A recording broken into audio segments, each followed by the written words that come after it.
In this video, I want to explain why so many people experience lower back pain.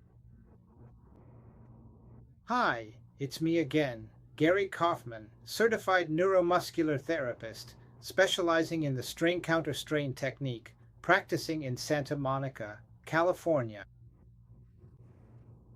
Thank you for watching my last 3 videos, and if you haven't yet, you might want to, because they'll help you understand this video. As you've heard before, bones can't move on their own. They're moved by the muscles. Muscles don't decide on their own whether to contract, stretch, or lock up in a spasm. They get electrical signals from the autonomic nervous system, which uses information it gets from the muscle to decide what state the muscle should be in. Once the muscles go into spasm, they completely change the body's biomechanics. This is especially true for the hip flexors, the iliopsoas muscles.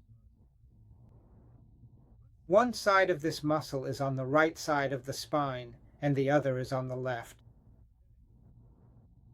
These muscles attach to the side and front of the spine, not the back, pass through the pelvis, and connect to the upper leg. Usually, the right hip flexor gets used more than the left, since most of us are right-handed and drive automatic cars, so we use our right leg more than our left. When the right iliopsoas muscles go into spasm, they cause these 3 main effects. First, they rotate the spine to the left and pull it laterally to the right. Next, they compress the sacroiliac joint, which is at the back, and push the thigh into the hip socket. Finally, they rotate the right hip forward more than the left, which shifts the body's center of gravity and forces the nervous system to overcontract different muscles in an effort to keep the eyes level. These muscles also tend to cause referred, diffuse pain in the lower back area, so it can be confusing because the pain is felt in the lower back, but the source is actually at the front. The hips need to be level because they support the body's center of gravity. When you lie on your back and your right hip is rotated forward, it pushes the leg on that side down, making it effectively longer. And the left leg becomes effectively shorter. When you stand, your body will shift toward the shorter leg, causing the hip and spine to move to the left, which then triggers the nervous system's righting reflex as it tries to keep the eyes level. In its effort to keep the eyes level, the nervous system will contract the muscles above the right hip, along with the right spinal muscle to shift the spine to the right, and the muscle between the left shoulder and the head to lift the left shoulder and level the eyes. All this extra muscle activity leads to more muscle spasms. If you start observing people, you'll usually notice their right hip is higher than the left, and their left shoulder is higher than the right. This is simply a reflection of the nervous system's attempt to keep the eyes level. And this is happening every second, all day long, whether you're standing, sitting, or walking. It's kind of like driving a car with a flat tire. The car will veer toward the side with the flat tire, and you'll turn the wheel the other way, back toward the center. This is exactly what the nervous system does every second once you sit, stand, or walk, as it tries to keep your eyes level and stop you from getting dizzy.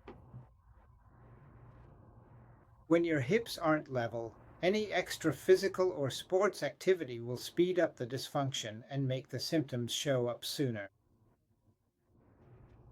The same thing would happen if you sped up your car with a flat tire instead of slowing down. Another interesting thing happens in the body when the hip flexors go into spasm. This spastic muscle will get weaker, not because it's not being used, but because it keeps getting shorter and shorter. As a result, the distance between the two ends of the muscle gets smaller. The smaller the distance is, the weaker the muscle's contraction will be. When you walk, these muscles won't be able to lift your legs as well as they're supposed to, so the nervous system will recruit the side muscles of the hip and the spinal muscles themselves to make up for the weakness in the hip flexors as it tries to move your leg forward. That's why we shouldn't treat the symptoms first, the compensating muscles, but instead address the root cause, the hip flexors. In my book, I show you how to quickly and effectively release spasms in these muscles and others. Relieve your lower back pain. What makes this book unique is that it teaches you, step by step, how to do this without any pain or discomfort. With this book, you'll start addressing the root cause of your lower back pain, not just treating the symptoms.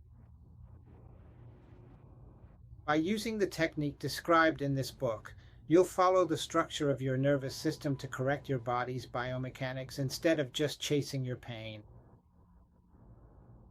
With this specific technique, called strain counter-strain or positional release, not only will you release muscle spasms, but you'll also calm your nervous system by shifting it from fight or flight mode to relaxation.